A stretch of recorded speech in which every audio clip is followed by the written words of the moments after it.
중심의 삶이라는 제목으로 말씀의 은혜를 나누고자 합니다. 우리가 인생을 살아가면서 중심을 어디에 두느냐가 아주 중요합니다. 중심을 잘 잡으면 인생이 넘어지지 않고 쓰러지지 않고 안전하고 균형 잡히고 평탄한 삶을 살아갈 수 있습니다. 중심을 잘못 잡으면 자꾸 넘어지고 쓰러지게 됩니다. 믿음 생활도 예수님 안에서, 말씀 안에서, 성령 안에서 중심을 잘 잡으면 믿음 안에서 굳건하고 흔들리지 않고 하나님 예비하신 길로 축복을 받으며 올바른 인생길을 살아가게 되는 것입니다. 자전거를 처음 탈 때도 중심을 못 잡으면 힘듭니다. 넘어지고 누가 붙잡아줘야 되지만은 이제 익숙해서 중심을 잡으면은 그 다음부터는 다 편안하게 자전거를 타고 갈 수 있는 것처럼 인생에도 중심을 잘 잡으면은 평탄하고 순탄하게 잘 살아가게 되는 것입니다. 우리가 오뚜기도 보지만은 오뚜기는 중심이 얼마나 잘 잡힙니까? 아무리 쓰러져도 넘어집니다. 중심이 딱 있습니다. 우리가 예수님 안에서 믿음 안에서 중심을 딱 잡으면 어떠한 고난과 역경이 와도 절대 쓰러지지 않고 넘어지지 않고 회복되게 되는 것입니다. 그래서 우리는 믿음 안에서 예수님 중심의 삶을 살아갈 때 가장 복되고 형통하고 안전하고 어떠한 고난과 역경도 이기고 믿음으로 승리하며 살아가게 되는 것입니다. 여호수아서 1장 7절에서 8절, 이제 여호수아가 하나님의 약속대로 가나안 땅에 들어가는데 하나님이 이렇게 살면 복을 주신다고 말씀하십니다. 오직 강하고 극히 담대하여 나의 종 모세가 내게 명령한 그 율법을 다 지켜 행하고 우로나 좌로나 치우치지 말라. 그리하면 어디로 가든지 형통하리니 이 율법책을 내 입에서 떠나지 말게 하며 주야로 그것을 묵상하여 그 안에 기록된 대로 다 지켜 행하라. 그리하면 내 길이 평탄하게 될 것이며 내가 형통하리라. 마음을 담대하게 하고 말씀을 지키는데 뭐라고 합니까? 우로나 좌우로나 치우치지 말라. 중심을 잡고 주님 안에서 말씀 안에서 순종하면 어디로 가든지 형통하고 평탄하고 안전한 인생을 살아가게 된다는 거죠. 우리나라가 지금 정치적으로도 대통령 선거 가운데 있는데 치우치면 안 됩니다. 물론 사람의 성향에 따라 우파가 될 수도 있고 좌파가 될 수도 있고 오른손도 있고 왼손도 있어요. 보수가 될 수도 있고 진보도 될 수도 있고 그렇지만 균형을 잡아야 됩니다. 무조건 보수편에 서서 옛 정권만 주장하고 나가도 안 되고 무조건 진보가 돼서 무조건 개혁만 해도 안 되고 균형을 쫙 잡아서 좋은 것은 보수로 유지하고 나쁜 것은 개혁하고 진보하고 중심을 딱 잡으면은 국민이 통합이 되고 하나가 되고 안정된 나라가 되는 것입니다. 보수로 치우쳐도 안 되고 진보로 너무 자꾸 치우치니까 분쟁이 일어나고 자기 주장만 하게 되고 싸우게 되는 거지. 균형과 조화를 잘 이루어서 보수에 좋은 것도 갖고 진보에 좋은 것도 갖고 연합을 이루게 되면은 국가도 안정되고 편안하게 되는 것입니다. 인생도 예수님 안에서 중심을 잡고 치우치지 않고 살아가면은 가장 복되고 형통하게 살아갈 수 있는 것입니다. 대부분의 사람들이 인생을 살아갈 때 자기 중심의 삶을 삽니다.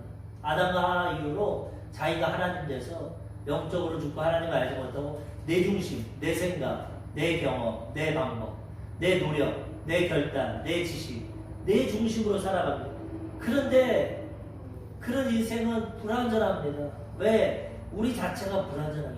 우리가 완전하고 하나님 같으면 걱정이 없죠. 내 중심으로 살아도 균형을 잡고 완전함으로 살아가는데 우리 모습을 보십시오. 우리는 얼마나 불완전합니까? 죄들을 이기지 못하고 인간관계도 온전하지 못하고 질병도 온전히 이기지 못하고 경제적인 어려움도 우리가 해결할 수 없고 죽음의 문제도 해결할 수 없는 불완전한 인생인데 하나님 없이 내 중심으로 살아가니까 날마다 절망 가운데 넘어지고 쓰러지는 거예요.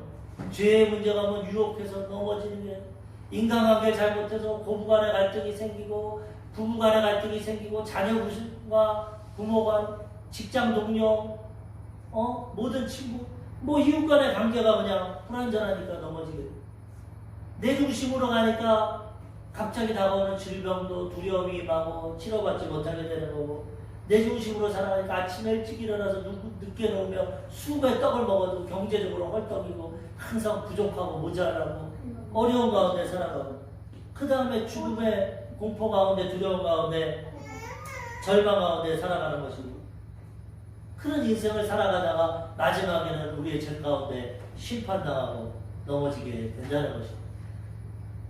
인간 중심, 돈 중심, 명예 중심, 건강 중심, 성공, 세상 중심으로 다 살아가는 사람. 근데 그렇게 잘 되면 좋은데 우리가 불완전하고 완전하지 않기 때문에 좋은 결과가 이루어지지 못합니다. 어떤 사람들은 수단과 방법을 가리지 않고 잘 될 때도 있습니다. 우리가 볼 때 명예도 없고 돈도 벌고 건강한 것도 그렇지만은 그것은 이 세상의 삶의 끝이고, 그런 가운데도 알지 못하는 고난과 마음의 공허와 죄책감과 고통과 아픔이 있는 것입니다. 그렇게 살다가 영원한 죽음과 심판으로 가는 게 인생입니다. 그래서 우리가 우리 중심으로 살면은 완전하지 못하고 넘어지고 쓰러지는 불완전한 인생을 살다가 영원한 죽음과 사망의 길로 가는 겁니다. 그렇지만 예수 그리스도의 복음을 듣고 예수님이 중심이 되면 이 문제가 다 해결되게 되는 것입니다. 예수님은 하나님이시고 창조주시고 전능하신 분이시기 때문에 예수님 중심이 되면 이제는 모든 문제를 죄의 문제를 예수님의 보혈로 씻고 성령의 능력으로 이기게 되고, 인간관계를 하나님의 사랑이 마음에 부음받아서 내 이웃을 내 몸같이 사랑하게 되고, 완전할 수는 없지만 날마다 점점 나아지는 삶을 살아가고, 그 다음에 질병이 오면 예수의 이름으로 치료받고 회복되고 영혼이 잘되고 범사가 되고, 예수님 도와주시니까 직장과 사업장에 복을 받고 하늘의 신령한 복과 땅의 기름진 복과 아브라함의 복이 임하니까 형통하고 복되게 되고, 나눠주고 베풀고 꾸임을 받지 않게 되고 꾸어주게 되고 머리가 되고 위에 있고 아래에 있지 않게 되고, 그 다음에는 영원한 생명과 천국에 들어가서 상급받고 멸류관받고 영생을 누리며 살아가게 되는 것입니다. 내 중심이면 너무나도 불안하고 내일 일을 알 수 없고 죽도록 고생해도 결과를 잊지 못하고 어떠한 문제와 고난 가운데 넘어지고 쓰러질 수 있지만, 예수님 중심이면은 십자가에서 다 이루신 예수님의 은혜로 우리는 날마다 승리하고 영혼이 잘되고 범사가 잘되고 강건한 삶을 살아가게 된다는 것입니다. 그래서 우리는 예수님의 복음을 듣고 믿고 예수님 붙잡고 치우치지 말고 예수님 중심으로 살아가면 인간에게 가장 행복하고 복되고 형통한 인생길이 되게 된다는 것입니다. 마태복음 11장 28절 예수님 우리에게 말씀하십니다. 수고하고 무거운 짐진 자들아 다 내게로 오라. 내가 너희를 쉬게 하리라. 아멘. 우리가 불완전해서 수고하고 무거운 짐, 날마다 죄의 짐, 인간관계의 짐, 질병의 짐, 물질의 경제적인 어려운 짐, 죽음의 짐, 이거 지고 가니까 무거운데 힘든데 예수님은 십자가에서 다 이루어주심으로 내게 오라. 내가 그거 다 맞춰주겠다. 과거의 죄, 현재의 죄, 미래의 죄를 십자가에서 다 갚아줬고, 내가 성령을 통해서 하나님 사랑을 통해서 이웃관계를 하나님 관계를 다 회복시켜주고, 어떤 질병이라도 예수 이름으로 쫓아내고 치료받고 회복되고, 그 다음에 예수 이름으로 아브라함의 축복이 임해서 하는 일마다 30배, 60배, 100배의 복을 허락해 주시고, 그 다음에는 길이요 진리요 생명이 되셔서 아버지께로 천국길로 우리가 인도해 주시는 것입니다. 이와 같이 완전한 인생이 어디 있습니까? 이 땅에서도 형통하고 복되게 살고 영원한 내세 다음 생에는 영원한 상급을 받고 멸류관을 받고 축복을 받으며 살아가게 되는 것입니다. 그래서 우리는 자꾸 우리 중심의 삶에서 벗어나서 이제 예수 믿고 예수님 중심, 말씀 중심의 삶을 살아갈 때 복되고 형통한 삶을 살아가게 되는 것입니다. 히브리서 12장 2절에도 믿음의 주요 또 온전하게 하신 이인 예수를 바라보자. 그는 그 앞에 있는 기쁨을 위하여 십자가를 참으사 부끄러움을 개의치 아니하시더니 하나님 보좌 우편에 앉으셨느니라. 아멘. 온전하신 예수님이 다 이루고 보좌 우편에 앉아 계시고 우리를 위해 기도하시는데, 우리도 예수님을 바라보면 그 은혜와 축복 가운데 중심을 잡고 살아가게 된다는 것입니다. 나는 죄지어도, 나는 병들어도, 나는 가난해도, 나는 부족해도 예수님 바라보면 소망이 생기고 회복의 은혜가 임하게 되는 것입니다. 아멘. 오늘 빌립보서의 저자인 사도 바울도 예수님 만나기 전에는 자기 중심의 삶을 살았습니다. 그리고 인간적으로 뛰어난 사람이었습니다.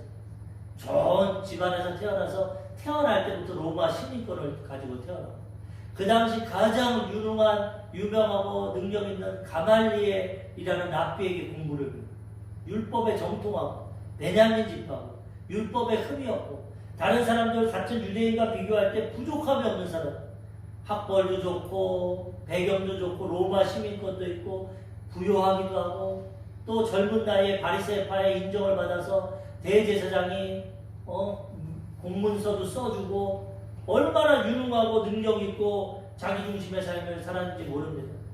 그리고 예수님을 통해서 복음이 증거될 때 예수님을 대적했어. 자기를 평생 구약에 하나님만 믿고 섬겼는데 갑자기 예수님이 하나님의 아들이라고 하니까 잘못된 걸 생각하고 이단으로 생각하고 예수 믿는 자들을 박해하고 감옥에 갔고 얼마나 열심히 있었는지 이방 지역까지 다른 나라 시리아까지 다메섹까지 가서 그런 일을 하려고 자기 중심으로 열심히 살아갔습니다. 그런데 예수님이 그것이 온전하지 못하니까 다메섹에서 예수님 만나고 그가 예수님 만나고 변화되는 이후로는 이제 예수님 중심으로 살아가게 되는 것입니다. 과거에 자기 모든 것을 내려놓고 야 내가 이게 완전한 줄 알고 이게 행복인 줄 알고 살아갔는데 이게 아니구나. 예수님이 나를 위해 죽으시고 부활하시고 예수 믿으면 영생을 얻고 천국에 들어가게 되는구나. 완전히 삶을 깨닫고 가치가 변화되고 이제는 자기 모든 것을 배설물로 여기고 내 로마 시민권, 학문, 내 배경, 내 지식, 내 능력, 물질 다 배설물로 여기고 오직 나는 예수님만 의지하고 산다. 이 지식이 가장 고상하다. 예수님 중심으로 복음을 위해 살아가니까 하나님 앞에 귀하게 쓰임받고 온 천하만방에 복음을 전하고 또 가장 귀한 생명을 들여 순교하고 천국에 가서 상급과 멸류관 받게 되는 것입니다. 자기 인생으로 살아갔을 때는 고통스럽고 남에게 해를 주고 감옥에 가두고 스데반 집사 죽을 때 앞장서고 그런 죄악 가운데 어리석은 가운데 살아갔지만 예수님 인생으로 살아가니까 영혼을 살리고 복음을 전하고 교회를 세우고 많은 영혼을 구원하고 하나님께 귀하게 쓰임받고 살다가 천국에 들어갔다는 것입니다. 우리도 이런 것을 깨닫고 예수님 안에서 이제는 무엇보다도 나 중심이 아닌 예수님 중심의 삶을 살아가야 되는 것입니다. 빌립보서 3장 7절에서 9절까지 바울이 자기 옛날에 이런 사람이었지만 이제는 그렇게 안 살아간다고 고백합니다. 그러나 무엇이든지 내게 유익하던 것을 내가 그리스도를 위하여 다 해로 여길 뿐더러 또한 모든 것을 해로 여김은 내 주 그리스도 예수를 아는 지식이 가장 고상하기 때문이라. 내가 그를 위하여 모든 것을 잃어버리고 배설물로 여김은 그리스도를 얻고 그 안에서 발견되려 함이니 내가 가진 의는 율법에서 난 것이 아니요 오직 그리스도를 믿음으로 말미암은 것이니 곧 믿음으로 하나님께로부터 난 의라. 예전엔 내 시민권, 내 지식, 내 능력, 내 열심으로 살아갔는데 예수님 만나니까 이거는 다 배설물 같다. 아무것도 아니다. 이걸 내려놓고 이제 예수님 안에서 새롭게 발견된다. 인간의 의로 하나님께 드러내서 바리새인으로 내가 의롭다 살아가는 것이 아니라 믿음의 의로 용서받고 하나님 자녀가 되고 하나님의 은혜와 축복을 살아가는 변화된 삶을 살아간다고 고백하고 있는 것입니다. 우리도 예수 믿지만 때로는 내 중심으로 자꾸 살아가게 됩니다. 내 지식과 내 결단과 경험으로 살아가게 됩니다. 그렇지만 자꾸 돌이켜서 예수님 중심, 말씀 중심으로 살아갈 때 하나님의 뜻을 이루게 되고 가장 고상하고 가장 복되고 형통한 인생길을 살아가게 되는 것입니다. 아멘. 우리가 이제 본문을 통해서 알아보고자 하는데 이렇게 예수님의 중심으로 살게 되면은 인생이 어떠한 인생이 되냐? 모든 삶의 일이 합력하여 선을 이루게 되는 것입니다. 내 중심으로 살아가면 넘어지고 쓰러지고 심판받는 것밖에 없어. 고통밖에 없어. 그런데 예수님 중심이 되면 이제 예수님이 함께 하심으로 인생의 어떤 고난과 역경이라도 주님이 합력해서 선으로 이루어 주신다는 것. 모든 걸 바꿔 주신다는 것. 예수님은 완전하시고 문제 해결자가 되시고 우리 중심으로는 아무것도 해결할 수 없지만 예수님 안에서 모든 것을 해결하시죠. 그리고 예수님은 과거와 현재와 미래 모든 것을 알고 계시기 때문에 우리에게 가장 좋은 방법으로 모든 것을 통합해서 좋은 길로 인도해 주시는 것입니다. 현재 문제와 어려움이 있지만 그걸 바꿔서 선으로 인도해 주시는 것입니다. 그렇기 때문에 우리는 예수님 중심의 삶이 되면 어떠한 문제와 고난이 오고 어떠한 형편에 있어도 걱정할 거 없습니다. 두려워할 거 없습니다. 주님이 합력해서 선을 이루어 주신다는 것입니다. 오늘도 사도 바울은 어떤 형편입니까? 복음 전하다가 감옥에 갇혔어요. 옥중서신입니다. 빌립보서. 감옥 속에 있어서 그 당시 감옥이 얼마나 열악합니까? 지하 감옥이고 습기가 있고 고통스러워 먹을 것도 못 먹고 입을 것도 못 먹고 춥고 떨고 그런 감옥 속에 있는데도 걱정 안 합니다. 빌립보 성도들에게 나 영치는 좀 보내줘라. 나 복음 전에 나 이렇게 고생한다. 나 언제 풀려날지 모른다. 기도해달라. 그런 말 안 합니다. 내가 주 안에서 말하는 기뻐하라. 다시 말하는 기뻐하라. 예수님 육신이니까 감옥에 있던 초가에 있던 왕궁에 있던 다 궁궐에 있던 주님과 함께 있으니까 기쁘고 평안하고 형통하게 된다는 것입니다. 예수님이 모든 걸 합력해 선을 이루어주실 믿음이 있으니까 잠시 감옥에 있어도 상관없다. 이러다면 천국 가면은 상급 받는 것입니다. 또 하나님이 풀어주시면 복음 전하는 것이고, 내 중심이면 실패했다, 감옥에 갇혔다, 죽을 수밖에 없다, 언제 여기서 풀려나지만 주님 중심이니까 사나 죽으나 상관없다. 주님이 좋은 길로 인도해 주신다. 이런 믿음의 고백으로 세상을 넉넉히 이기며 살아가게 되는 것입니다. 아멘. 우리 조용기 목사님도 고등학교 때 폐병 걸리고 여러 가지 고난과 역경이 있지만은 일평생 가장 좋아하는 구절이 로마서 8장 28절이에요. 일평생 살아와서 보니까 고난도 있고 역경도 많지만은 하나님은 합력해서 서를 이루어주신다. 그 고백을 하고 걱정이 없다. 지금은 고난과 역경 망할 것 같지만 걱정 없어. 폐병 걸린다. 3개월 만에 죽는다고 했던 나도 살리신 예수님이다. 나 또 치료해 주신다.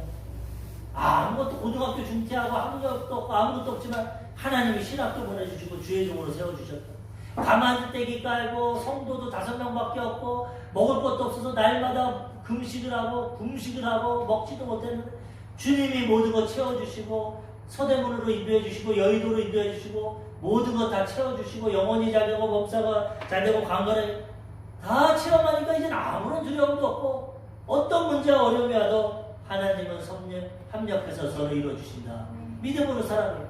그분이 뭐라고 고백합니까? 안 좋은 것은 좋게 해주시니까 감사하고 아멘. 좋은 것은 더 좋게 해주시니까 감사하고 아멘. 안 좋아도 좋아도 그저 감사합니다. 그저 지금 조금 시련이니까 어려움이 있을 때만 바꿔주실 거니까 좋은 걸로 지금 좋고 행복한데 더 좋게 해주시니까 그런 믿음으로 날마다 예수님 중심으로 살아가니까 기쁘고 감사하고 어떠한 고난과 역경도 이기게 된다는 것입니다. 우리도 예수님 중심이면 아무 걱정이 없습니다. 날마다 승리하며 살아가게 되는 것입니다. 오늘도 우리 은하자매가 안타깝게 이 피아노 레슨을 하는데 그 학부형이 확진이 됐어요. 어제 전화가 와서 내가 확진됐으니까 선생님도 빨리 검사해봐요. 토요일날 코로나 가서 검사를 했는데 그 다음날 결정이 나오지 않습니까? 어제 5시에 전화가 왔더라. 문자가 왔더라. 목사님 코로나 검사를 했는데 내일 오전에 교회를 가야 되는데 검사 결과가 안 나오면 어떡할까? 우리 집사람이 옆에 있다가 보건소에 전화를 해보면 될 거다. 9시쯤에 출근하니까 전화를 하면 알려준다. 9시에 전화를 했는데 안 알려준다. 아직 검사가 안 나왔으니까 더 기다려주십시오. 그래서 못 나왔어. 그러니 우리가 볼 때는 또 이 개척교회 어렵고 사람도 없고 반주가 있어야 되는데 없으니 또 얼마나 낙심이 됩니까? 근데 하나님은 그걸 아시고 조금 있다가 우리 조리준 성도님이 전화가 딱 왔어. 목사님 나 내일 교회 가고 싶어요. 나는 할렐루야. 하나님이 이렇게 합력해서 은하자매 하나만 하나도 참 안타깝고 그런데 또 예비를 해줘가지고 우리 조리준 성도님 환경의 문과 마음의 문을 열어서 못 되니까 마음이 이렇게 해서 또 하나님 역사하십니다. 우리 신부까지 와가지고 저러고 있으니 얼마나 기쁘고 반갑고. 그러니 우리는 아무 걱정이 할 수 없는 거야. 하나님 앞에 나가면 하나님 합력해서 이루어 주시는 것입니다. 바울의 고백이 이거 아닙니까? 로마서 8장 28절 우리가 알거니와 체험했다. 우리가 하나님을 사랑하는 자 곧 그의 뜻대로 부르심을 입은 자들에게는 모든 것이 합력하여 선을 이루느니라. 걱정할 게 없다. 내 중심이면 불완전하고 연약하니까 걱정이지만 예수님 중심이면 주님이 책임져 주시니까 합력해 선을 이루어 주시니까 이 믿음으로 승리하며 나아가게 되는 것입니다. 오늘도 바울이 감옥에 갇히니까 2가지 현상이 일어났어요. 바울을 사랑했던 사람들은 바울 선생도 저렇게 열심히 복음 전해서 감옥에 가는데 더 열심히 복음 전하자. 기껏해야 우리도 감옥에 밖에 더 가겠냐. 우리 스승이 바울도 저렇게 복음 전해서 고난당하는데 열심히 복음하는데 막 열심히 복음을 전하는 겁니다. 바울이 그 소식을 들으니까 너무나 기뻐. 도리어 유익이 됐다. 감옥에 있는 게. 나는 감옥에 있어서 복음을 못 전하지만 내 성도들이 내 가족들이 형제들이 저렇게 열심히 복음을 전하니까 합력해 선을 이루는구나. 하나님 뜻이는구나. 감옥에 있어도 뜻이. 그리고 바울이 감옥에 있었으니까 이런 빌립보서 같은 귀한 말씀 신약 성경 13편에서 14편의 성경을 기록해서 우리가 읽고 은혜를 받는 겁니다. 감옥에 안 있으면 이거 적을 시간이 없어. 하나님은 다 미래를 아시기 때문에 바울아 너 너무 바쁘다. 감옥에서 성경 적어라. 감옥에도 이유는 모르죠. 그렇지만 합력해서 서로 이루어 주시는 거죠. 또 바울이 있으니까 좋은 일만 있는 게 아니라 또 어떤 일이 있었냐? 바울을 싫어했던 사람들이 잘됐다 그러는 자식 감옥에 갇혔으니까 너 거기서 고생 좀 해라. 이때다 우리가 더 복음 전하자. 바울을 시기하고 질투했던 사람들이 도리어 바울이 잘 안 되고 감옥에 있으니까 더 열심을 내가지고 복음을 전합니다. 바울이 보니까 자기 중심의 삶이면은 저 원수들이 잘 되면 안 되는데 나는 감옥에 잡혀서 복음 못 전하는데 저것들은 복음 전하는구나. 예를 들어 제가 우리 교회가 내 중심으로 운행된다면은 내가 우리 교회가 부흥되고 성장돼야 되는데 옆 교회가 부흥되고 성장되면 마음이 아프고 괴롭고 내 중심이면, 근데 예수님 중심이면 저 교회도 예수님 교회, 이 교회도 예수님 교회 다 부흥되니까 좋다 하는 것처럼 바울이 지금 자기 중심이면 원수들이 잘 되니까 자기는 갇혀있으니까 안타깝지만 예수님 중심이니까 뭐라고 합니까? 상관없다. 나는 갇혀있고 나는 복음 전 못해도 내 원수들이라도 열심을 가지고 복음 전하니까 예수님의 이름이 드러난다. 예수님 중심이 되니까 감옥에 있든 어디 있든 상관이 없는 것입니다. 우리가 예수님 중심의 삶이 되면 환경이 어떠든 상황이 어떠든 상관이 없습니다. 예수님이 합력해서 선을 이루어주시니까 믿음으로 승리하게 된다는 것입니다. 빌립보서 12절에 보니까 형제들아 내가 당한 일이 도리어 복음 전파의 진전이 되는 줄을 너희가 알기를 원하노라. 감옥에 갇혔지만 선을 이룬다. 복음 전파의 진전이 된다. 왜? 빌립보서 1장 15절 어떤 이들은 투기와 분쟁으로 어떤 이들은 착한 뜻으로 그리스도를 전파하니. 어떤 사람은 바울 잘됐다 너무 잘난 척하고 지만 복음 전하는 줄 알았는데 투기하고 시기했는데 갇혀있으니까 우리가 이때다 복음 전해야겠다. 자기를 미워하고 시기하는 질투도 분쟁했지만은 복음을 전하고, 어떤 사람들은 착한 뜻으로 바울도 저렇게 열심히 복음 전해서 감옥에 갇혔는데 우리가 전해야 된다. 예수님의 복음이 전하되니까 나는 감옥에 잡혔지만 더 유익하다는 겁니다. 빌립보서 1장 18절에도 그러면 무엇이냐? 거칠애로 하나 참으로 하나 무슨 방도로 하든지 전파되는 것은 그리스도니 이로써 나는 기뻐하고 또한 기뻐하리라. 시기 질투해서 복음 전해도 나에게 본을 받아서 복음 전해도 예수의 복음이 전하니까 나는 기쁘고 즐겁다. 내 복음을 전했으면 나는 갇혀있는데 못 전하니까 안타깝지만 예수님 중심이 되니까 이렇든 저렇든 시기하고 질투하든 날 따라가든 다 합력해서 선을 이루게 되는 것입니다. 우리도 예수님 중심으로 살아가면 모든 것이 다 합력하여 선을 이루기 때문에 잠시 잠깐의 고난과 역경을 오고 교회를 개척해도 좀 부흥이 안 될 때도 있고 사업을 해도 장사가 좀 안 될 때도 있고 직장이 어려울 때도 있고 학업에 뛰어나지 못할 때도 있고 가정의 불화가 이런 게 있어도 내 중심이면 안타깝고 괴롭지만 예수님 주시면 주님이 합력해서 선을 이루어주신다. 주님이 맡겨주신다. 모든 걸 맡기고 기쁨으로 살아가게 되는 것입니다. 그런 믿음 가운데 가면 주님이 합력해서 선을 이루어 주시는 것입니다. 이런 믿음으로 우리는 살아가야 되는 것입니다. 우리가 이 개척교회에 어려운 시기입니다. 지금 개척을 한다는 게 보통 쉬운 일이 아닙니다. 그런데 이 어려운 시기에 코로나까지 와가지고 이제 더 어렵고 힘들지만은 그 가운데 하나님이 합력해서 소망을 이루어 주시는 거예요. 가만히 보니까 개척을 하고 이제 올해 5월달이 되면 7주년이 되는데 이렇게 돼도 별 열매가 없으면 얼마나 낙심이 되고 좌절이 됩니다.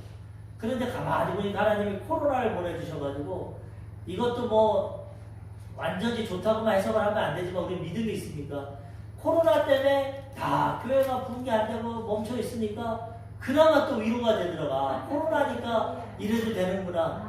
그리고 또 이거 끝나면 또 하나님 보내주시겠지. 소망이 생기는 거 소망. 어떤 상황에도 믿음으로 해석을 하게 돼요. 야 하나님 무심하시지. 개척해서 힘든데 이 코로나까지 보내가지고 이렇게 괴롭게 하나? 그러면 소망이 없는 거예요. 내 중심이야 내 중심. 환경에 따라. 그렇지만 예수님 주시니까 하나님 뜻에 있어서 개척을 시켜주셨고 하나님 때가 있으니까 그때 또 보내주실 거니까 어떠한 환경이라도 믿음으로 소망을 갖고 나가게 된다는 것입니다. 저번 주 예배 끝나고 나가는데 우리 은하자매가 목사님 제가 어제 토요일날 아주 좋은 꿈을 꿨어요. 꿈내기라도. 무슨 꿈이에요? 목사님 제가 어제 꿈을 꾸는데 아침 시간이 아니라 한 저녁 시간 노을이 지는 그런 시간인데 차를 타고 교회에 왔대요. 우리 교회. 그런데 교회 밖에 제가 나와 있더래요. 그래서 벌써 봤는데 우리 지금 교회가 아니라 단독 건물의 교회. 그러면서 은하자매한테 제가 은하자매 우리 교회 지금 리모델링 하고 있어. 같이 들어가자. 교회가 보니까 너무 단독 건물이고 좋은데 리모델링 한 데서 아 그래요 목사님 들어가는데 교회를 들어가는데 보니까 막 바위도 있고 아직까지는 막 정리가 안 됐더라고요. 그래서 아 아직 진짜 리모델링 중이구나 하고 해서 교회를 들어갔는데 보니까 강대상이 2층으로 된 것 같이 이렇게 단이 돼 있고 아주 아름답고 멋있게 돼 있는데 피아노도 지금 이 피아노가 아니라 완전한 피아노. 거기에 자기가 딱 앉았는데 목사님이 강대상 옆에 딱 앉아있고 그리고 자기가 이제 반주하면서 해주구석을 딱 보니까 아까는 바위도 있고 정리가 안 됐는데 교회가 아름답게 정리가 돼 있고 이 층고도 아주 높고 그리고 성도들이 한 수십 명, 한 100여 명 되는 성도들이 꽉 앉아있는데 보니까 자기 아는 지인들, 믿지 않는 사람들도 다 앉아있다는 거예요. 그래서 야 어떻게 저분들이 우리 교회에 왔나? 그리고 뒤를 보니까 뒤에 창으로 돼 있는데 햇빛이 싹 비치고 있는데 얼마나 교회가 아름답고 좋은지. 그러고 있는데 안수 집사님이 사회부로 싹 올라오시더라고요. 맨 처음에는 저는 우리 교회인가 해서 내가 있었으니까 아, 목사님 옆에 앉아있었죠. 안수 집사님도 사회부로.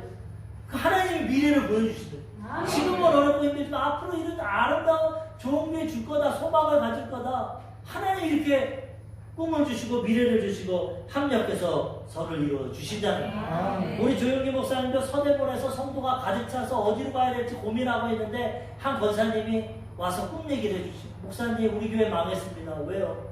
제가 어제 꿈을 꾸는데 서대문에 여왕벌이 막 한방 뜨더니만 저 여의도 모래사랑에 가서 탁 달라붙어 갑자기 벌들이 글로 쑥 가는데 이게 무슨 꿈입니까? 우리 교회 망하게 됐습니다. 권사님 제 기도가 응답됐습니다. 이제 교회가 부흥돼서 어디로 가야 될지 모르고 기도하는데 하나님이 여의도를 보여주시고 권사님을 통해서 하나님이 합력해서 선을 이루려고 목사님에게 직접 보여주는 것도 좋지만 성도님 합력하라고 권사님에게 보낸 여왕벌은 조용기 목사님 거기 가니까 구름대같이 성도들이 몰려 여의도 교회가 세워진 거 미리 보여주시고 결단하고 가니까 우리도 하나님 이런 꿈과 비전을 주셔서 선을 이루시는 역사를 이루어 주시는 거예요. 그래서 우리는 예수님 중심으로 끝까지 인내하고 믿음을 갖고 나아가면 선을 이루어 주셔서 가장 좋은 길로 인도해 주시는 것입니다. 두 번째로 예수님 중심이 되면 사나 죽으나 유익합니다. 죽음도 이길 수 있기 때문에 살아도 예수님 때문에 기쁘고 죽어도 천국 가니 기쁘고 내 중심이 삶이 되면 어떻게 됩니까? 예수님 안 믿으니까 내 중심이니까 살아도 괴롭고 힘들고 죽으면 영원한 심판과 무의미로 고통으로 들어가죠. 뭐 안 믿는 사람들은 천국과 지옥을 안 믿으니까 영원한데 죽으면 끝으로 생각하신다. 예수님 중심되면 이 땅에서도 복을 받고 천국에서도 상급을 받으니 얼마나 완전한 인생이 됩니까? 마가복음 10장 30절에 보면은 베드로가 예수님 우리가 가족과 친척과 모든 거 다 버리고 주님 쫓았는데 어떤 복이 있습니까? 그래? 현세에 있어 현재 생활에 있어 집과 형제와 자매와 어머니와 자식과 전토를 100배나 받되 박해를 겸하여 받고 내세의 영생을 받지 못할 자가 없느니라. 너 그렇게 내 중심으로 사냐? 가족도 버리고 직업도 버리고 모든 것 버리고 날 쫓았어? 내가 책임져 줄게. 현세에 이 모든 거 100배나 받고 박해도 받습니다. 복음에는 고난이 있고 악한 마귀도 있어. 고난도 받지만 합력해서는 이루어지고 내세 다음 세에 영생을 받지 못할 자가 없느니라. 예수님 중심으로 살면 이 땅에서 100배의 복을 받고 내세에도 영생을 얻게 된다는 것입니다. 완전히 현재 생활과 내세가 다 보장이 되는 겁니다. 예수님이 살아 죽으나 복된 겁니다. 그래서 우리는 예수님 안에서 중심으로 살아가야 되는 것입니다. 아멘. 빌립보서 1장 20절 바울이 고백합니다. 나의 간절한 기대와 소망을 따라 아무 일에든지 부끄러워하지 아니하고 지금도 전과 같이 온전히 담대하여 살든지 죽든지 내 몸에서 그리스도가 존귀하게 되게 하려 하나님. 이제 예수님 중심이니까 사나 죽으나 예수님을 존귀하기 위해서 산다는 것입니다. 왜 이렇게 사냐? 빌립보서 1장 21절 이는 내게 사는 것이 그리스도니 죽는 것도 유익함이라. 내 중심이 아니라 예수님 중심이니까 살아도 죽어도 다 주님 안에서 유익하게 된다는 것입니다. 빌립보서 1장 22절과 23절에 보니까 그러나 만일 육신으로 사는 이것이 내일의 열매일진데 무엇을 택하여야 하는지 나는 알지 못하노라. 내가 그 둘 사이에 끼었으니 차라리 세상을 떠나서 그리스도와 함께 있는 것이 훨씬 더 좋은 일이나 좋은 일이라 그렇게 하고 싶구나. 바울은 지금 주님 만나고 싶고 천국 가고 싶어. 바울은 3춘정 천국을 갔다 온 사람이에요.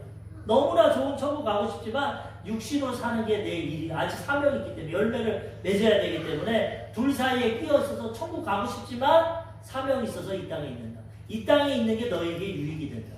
그러니 나는 이 땅에 있어도 복음 전하고 유익이 되고 천국 가면 더 좋고 사나 죽으나 모든 것이 유익이 된다고 고백하고 있는 것입니다. 예수님 안에 있으면 오늘 죽어도 천국 가니까 할렐루야. 오늘 살아있으면 주님의 영광을 위해 사니 할렐루야. 사나 죽으나 완전히 복된 인생을 살아가게 되는 것입니다. 예전에 조영기 목사님 장모님이신 동역자인 고 최자실 목사님 뭐라고 하시냐. 살면 전도요 죽으면 천국이요. 아무런 걱정이 없다. 살아있으면 사명이 있으니까 가장 귀한 영원히에 전도하고 죽으면 천국 가니까 할렐루야.